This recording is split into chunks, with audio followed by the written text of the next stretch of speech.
Is there any other way to increase value to stakeholders without increasing operating income? Can't you buy back some stocks? And We might buy back some stocks. Have we gone through an example of this yet? I don't know. You came up with that answer quickly enough that I wondered if maybe I was about to go through something I'd already gone through with you. I don't think we've Might be from 305. We talked. Oh, could have been. Could have been. So if, for those of you that had 305, then might recognize this pretty quickly. So let's talk this through for a minute. So if I want to increase value without increasing EBIT, I have to think about what mechanisms do I have that reflect the company's value for which EBIT and other inputs are present. Well, this would be discounted cash flow, right? And think about the equations. We've got three relevant variables within discounted cash flows. We've got the cash flows themselves, and we know that EBIT is at the heart of any of those cash flows. We've got growth as a variable, and we have a discount rate. Well, recall the relationship between ROIC and WACC. As long as ROIC is greater than WACC, then growth creates value. If ROIC is less than WACC, then growth destroys value. And growth is going to result in an increased level of revenue, which as long as we have at least constant returns to scale, then we should also have an increased EBIT as well. So growth is going to change EBIT. So that's not what I'm looking for. If cash flow has changed, that's representative of growth, and that's changed EBIT as well. So that's not what I'm looking for. I'm looking at one where we can not have a change in EBIT, because change in EBIT means we had to sell more and we had to be better managers, right? And we had to or maybe have a lower expense. But there's another variable, the discount rate, that has nothing to do with our growth. Not really. And it's not a function of what we sell or what we buy. It's a function of how we're capitalized and the costs of which we're capitalized. Think about where that equation or where that variable comes into the equation. It comes in the denominator in each of these equations.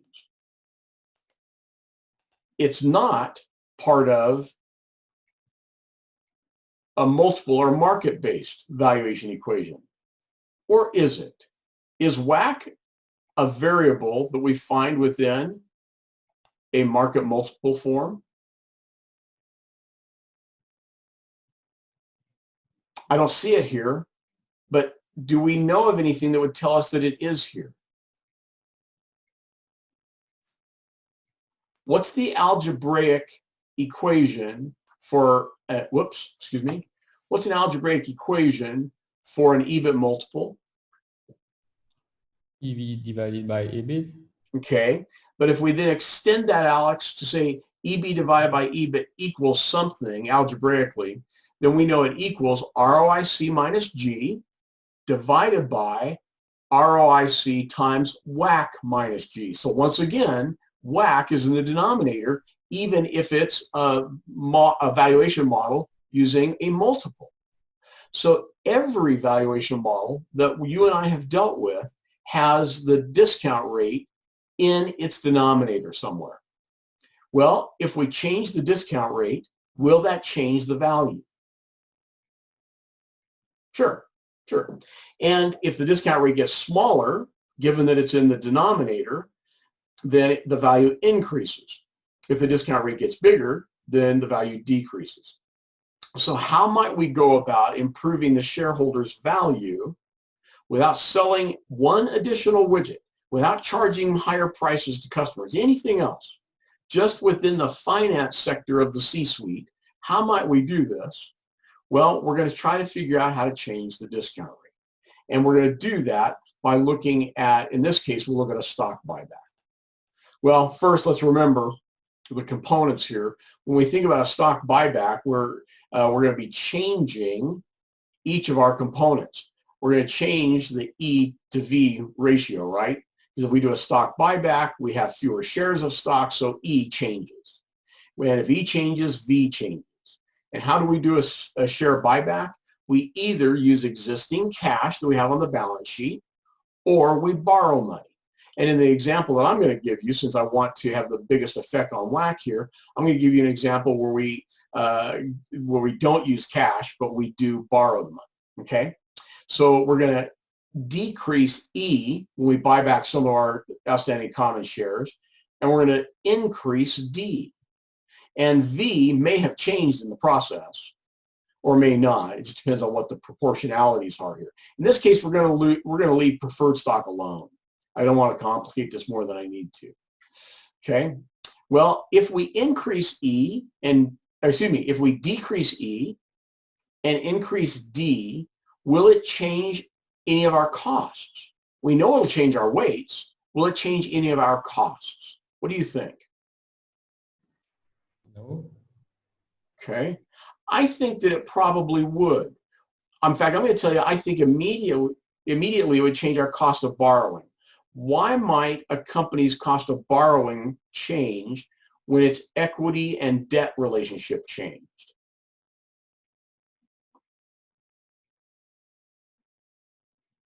Okay, so you guys probably know a little bit more about house finance or mortgage financing than you do business financing, maybe.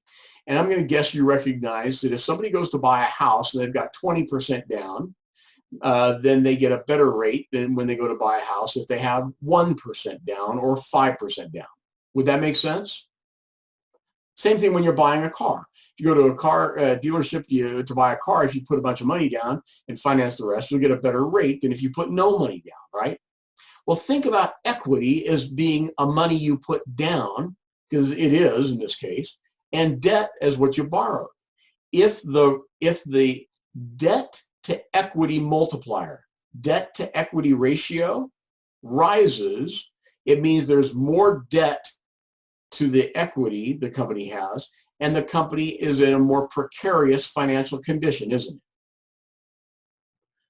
Okay, well, why is it more precarious? If nothing else, it has to repay that debt at some time, and that repayment oftentimes is happening on a monthly basis or a quarterly basis, and that's going to be a drain on cash flow. And if the company doesn't have enough excess cash flow to support the additional debt service payments, then it's going to be a problem. Or maybe it has enough, but what if there's a financial shock, kind of like a COVID-19 entering the global health markets, and that caused revenues to shrink for a period of time? Do we get to just not pay our debts back? Well, no, we have to keep making our debt service payments. So when we increase debt, we put the company on less solid financial footing. Does that make sense? Do you have any questions about that? Okay, so I'm the goal would be to have as many debts as you can. No, I mean as many equity as debts as you have, so it's like balances out, so you can repay it even in case of like a incident like COVID. Good question, Martin. I'm not sure that I would say the goal is to have an equal balance of the two. I'm going to say the goal is to have an optimal balance of the two. And in some cases, that's going to be, for some businesses in some industries, that's very little debt and much equity. In others, that's not a lot of equity and a lot of debt. Think about rail transport and air transport, because they have such significant physical assets that are easily borrowed against. They tend to have large debt components and much smaller equity components. Whereas high-tech industry that doesn't necessarily have a lot of tangible assets, let's say that you and I and Will put together a Shazam computer software. Well, we have very few physical assets, right, to do that. And so we probably don't want to have much debt. So it depends on the industry. So I want this to be optimal for our industry, and that might be include taking a look at the industry, our peers in the industry and how they're formed, but we want it to be optimal for our industry. Okay? Okay. Yeah, okay, thanks. Okay, so let's look. If we remember the equation, now let's think about some periods of time where we've seen some stock repurchases or we've seen some debt offering changes. So back in the 1970s and 1980s, in fact, maybe I should move back up again real quickly. If I can find a way to think about the optimal relationship here, it's going to be optimal partially as a function of what my costs are. So think about this. If I want WACC to decrease. That means I want to have more of the less expensive capital component and less of the more expensive capital component, right? Well, in the more recent era where we've seen stock repurchases, what has been the relationship with returns on equity versus returns on debt, which is typically higher? Returns on equity. Hands down, no questions asked, right? Especially when debt right now is so incredibly cheap. Now, I have to admit, over the last several weeks, returns on equity haven't been very impressive by themselves. But we're going to take this over an annual period and not just the last several weeks as an isolated incident. So in this case, we would do a share buyback so that we can have less of the more costly capital component and more of the less costly capital component. Okay? So, but let's look at periods of time where that may not have been the case. So the 1970s, 1980s, what was the cost of debt? Any recollection? Any knowledge? It was like insanely high, like 18% for a mortgage. Thank you. Thank you. So my wife and I bought our first house in 1984, I think it was, maybe 1985. And I had what was considered a very good income for somebody as young as I was at the time. We'd never missed a payment on anything, and we didn't owe hardly any money to anybody. And so we had a pretty good credit score. I don't know what it would have been. They weren't as readily available then as they are now. We had good credit. We had good income. And my mortgage on my first house was 17.25%. Yeah, that would make you choke. What today's mortgage rates are in the threes, right? Yeah, 17.25%. Our first house cost $175,000 outside of San Francisco. It was a tract house. It was just a run-of-the-mill house. 17.25%. I'll let you think about what that house payment had to have been like. It was terrible. It was terrible. Well, at that point, you didn't see a lot of companies going and repurchasing stock. You didn't see companies issuing debt unless they absolutely had to. What you saw were companies issuing stock. So they went ahead and in order to raise capital, they would issue stock. That was the age of the IPO boom in the marketplace. They issued stock rather than debt. In fact, sometimes companies issued stock to pay off debt. Well, if debt was expensive, then were equity returns cheap as well. And at the time, the stock markets weren't doing all that well. And so equity was cheap, debt was expensive. Companies issued equity, paid off debt. So you saw just the reverse, but they did it for a particular purpose. In this case, it was twofold. They wanted to improve their opportunity cost of capital. They wanted to improve their discount rate, which improved the valuation for the company, which then brought about better equity returns, kind of ironically. But they also looked at a expansion in the economy and needed to raise capital to meet the benefits of, or meet the expansion of the economy.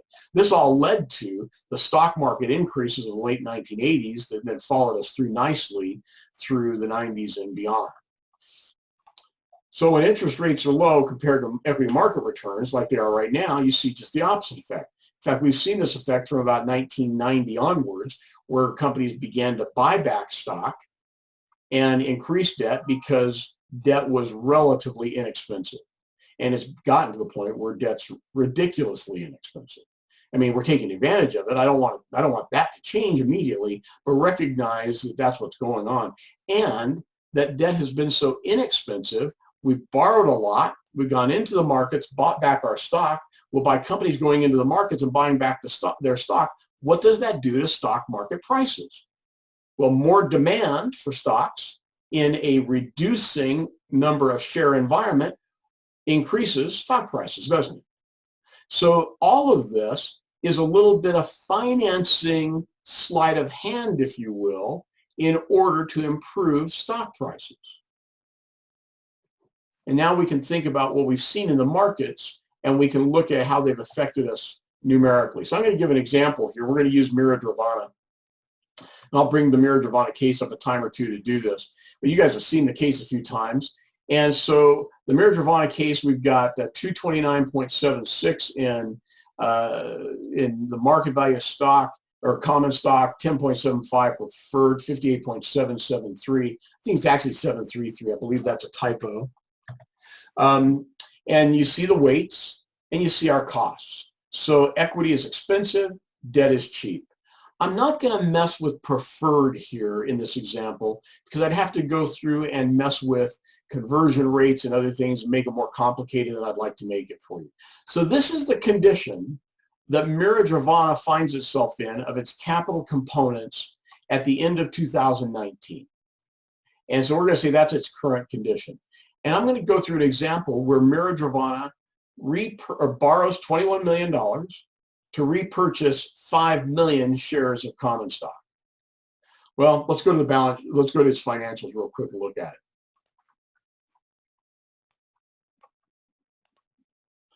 In this case, we see the common has a most recent price at the end of 2019 of 4 1/8. We see that preferred has a price of 2.5. Okay. So it's going to go in the market. It's going to buy back stock currently priced at 4 1/8. Do you imagine when it buys it back that it'll be able to buy it back 5 million shares? That's a lot, especially given that it's got 55.7 million outstanding. So that's what 10% of its outstanding shares approximately. Do you think it'll be able to buy them back at 5 1/8, or will it be able to buy them back at less than that or more? More. I think more, right? That's a big demand. You know, to have a 10% demand on that is significant. I think it's going to have to pay up. And you might remember from one of our last discussions that we questioned whether these prices of 4 1/8 and 2.5, whether the prices were reflective of its value. And you might remember that when we rigorously assessed this, that we decided that no, the value per share of common wasn't 4 1/8, it was like 170, and the value per share of preferred was like 85 cents, not 2.5.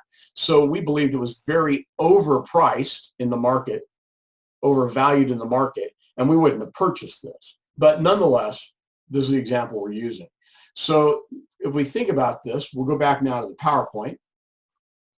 We're going to buy back 21 million, we're going to buy back 5 million shares, and it's going to cost us $21 million. Which if you take the $21 million divided by the 5 million shares, that tells you that we're buying them back for $4.20 a share. So a slight increase over that 4 1/4, which is what we would have expected. Okay? Well, what that does is it's going to change then the market value of our common equity, right? Because now we're only going to have 50.7, and I've got another typo in here. I apologize. We went from 55.7 million shares minus 5 million, so we're going to have 50.7 million shares, and multiply that by 4.2 per share. Now that means we've gone from a common equity market cap of 429.76 to a common equity market cap of 413, let's call it. So the market cap of our common equity falls when we buy back stock. That's not a surprise to us. In fact, it makes good sense, right? Any question about where I'm at so far? Well, I want to make sure that you're being able to keep up with me thought-wise here. Okay. Well, we had debt of 58.73 all in. You can see that here, 58.73. And we're adding $21 million of new debt. So the new market value of debt is going to be 59.73. So we went from 229.8 and 58.7 to 213 and 59.8. And if we then calculate, yes. I'm a little confused on that math. Okay. 71, I think. 79. Wouldn't it be 79? Oh my gosh. This thing is filled with typos. It's the first time I've used it. I apologize. Hopefully I haven't carried those out through. In fact, I know I haven't. Thank you. Yeah, that would be a little confusing for the math, wouldn't it? Sorry about that, guys. So yeah, so our debt increased to 79.73 from 58.73 as the common equity decreased. Okay, but it didn't decrease by the same dollar value that it increased, did it? We didn't go down by 21 million here in the market value of our common, did we? We went down by about 17, not 21. And that's because the per share price went up. Okay? Well, those become two of the values of our capital components. And I'm going to remind you that when we looked at Marijuana and looked at its valuation, we found that it was valued using the free cash flow model of about 149.77 and using KBD 149.36. So if I then say that we've got that value, I now can look at this and think about what happens in our scenario here. So if I change my dollar values of my capital components, and in this case, if I don't change the costs, so if I change the dollar values, it changes the weights. And when I do that, WACC goes from 16.95 to 15.86.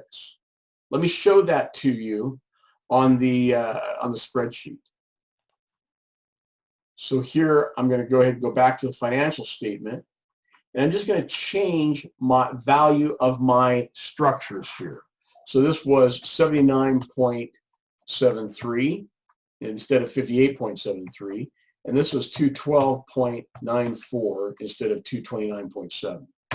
And you'll notice when I do that, my WACC falls from 16.95 to 15.86. Now, I'm not sure it's realistic to believe that the costs don't change, but we're going to start there and then we're going to relax that condition. So we've now changed our value from 149 to 164. We didn't sell one more widget. We didn't employ one more person. We didn't grow the company at all. We didn't improve the cost at which we buy things. Our EBIT and our cash flow didn't change at all. And we changed the value of the company by a non-trivial amount.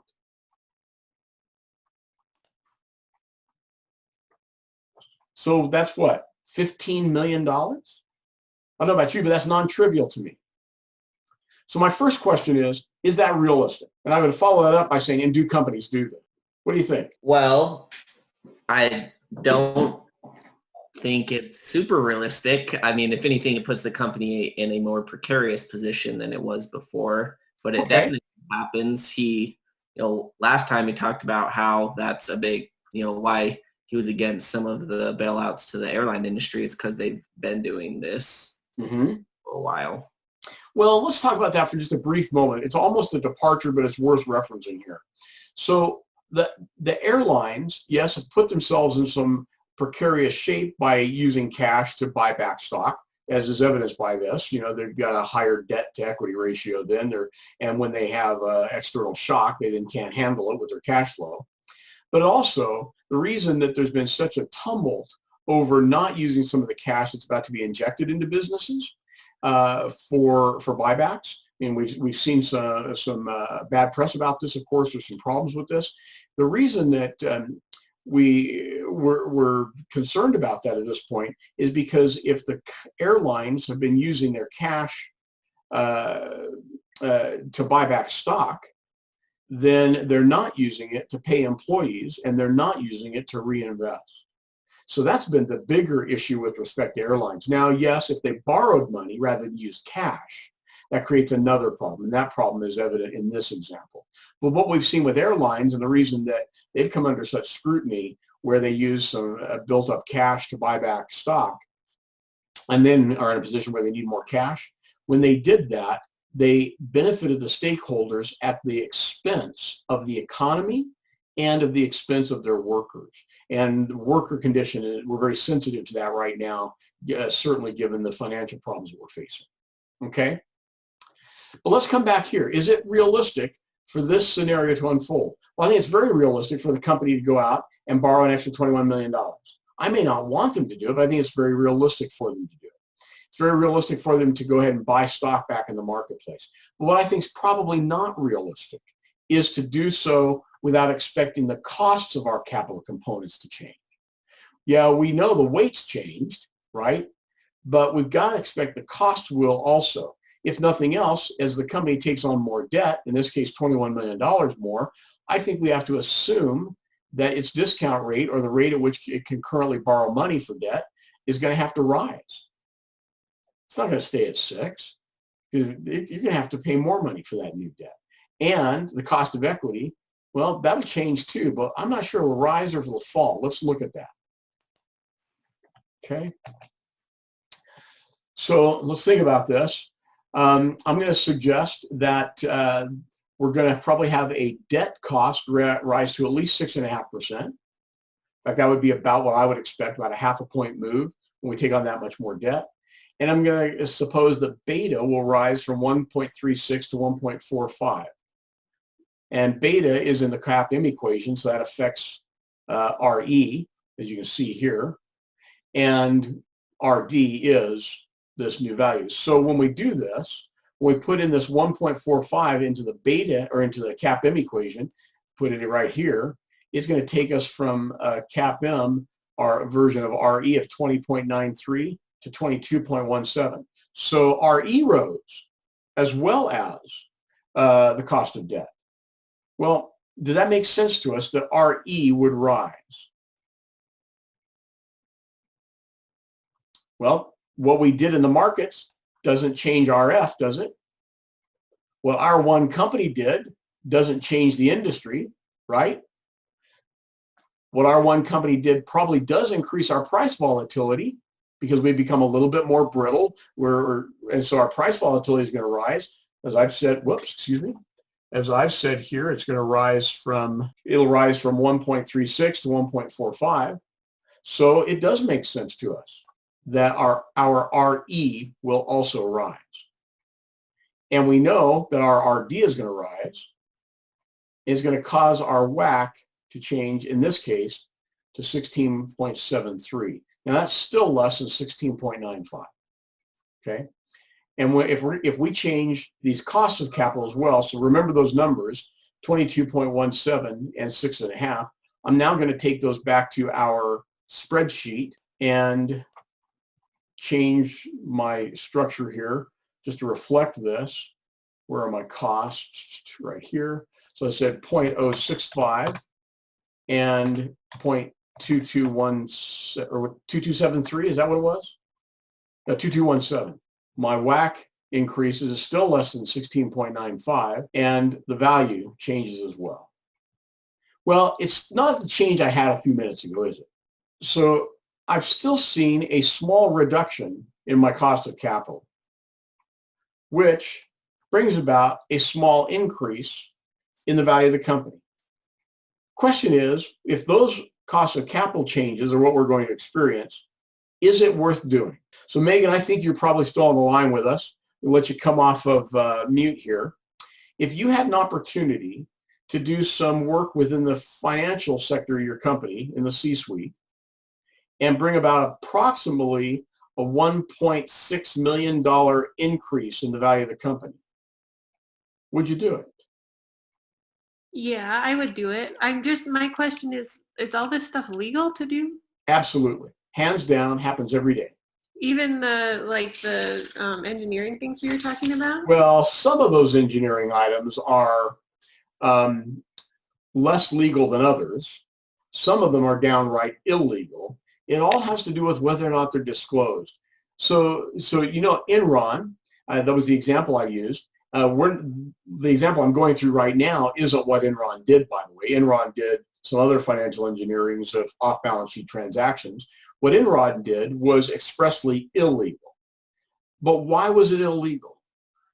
It wasn't because any one of the things that he did was against the law. It was because they didn't disclose them, and they then went ahead and lied about them. Okay? Had they disclosed them, then maybe the value changes in the company wouldn't have been as beneficial. So Enron guys, some of them have gone to jail. The company went out of business, took down one of the largest accounting and consulting firms in the country with it at the time, Arthur Andersen. That was the preeminent accounting and consulting firm in the country. So that was expressly illegal. But what we're talking about now is neither illegal or simply a sleight of hand. It's absolutely legal. And every time you see a company experience a share repurchase, this is what you're seeing. And this is why they're doing it. So in this case, we only evidenced a $1.6 million improvement in value. Okay, well, if I'm a business owner, I'm going to get additional value everywhere I can, right? And I think that I may have overstated the increase in the costs of capital. I'm not sure that the beta would have gone from 1.36 to 1.45. That, by the way, is a big beta move, okay? Might have been more realistic for it to have gone from 1.36 to 1.38. Let's see what difference that might have made. Let me change this. Let me back for a second so I'm not affecting these. I'm going to move my beta to 1.38. 1.38. And so my cost of equity moves to 21.21. I'm going to take this back to 6.5. So now I've put the costs in line, maybe. Let's see what's happened to the value. Yeah, because I went for, it was 150, so it went up by 10 million. Yeah, so that little change, we see a big shift in value. The point I'm trying to make is that we can change the value of the asset without changing the company's cash flow, which means we can change the value of the asset without the company growing at all, simply by some financial engineering. And this is simply one example of financial engineering. So we were able to, in this case, go from 149 to 152, so about a $3 million improvement in the overall value. And I would say that many, many corporate officers would choose to do this, especially for a company of this size, 150 million or so. And if this company were worth 150 billion instead, like a large publicly held company, then that wouldn't have been a $3 million change. It would have been a $3 billion change.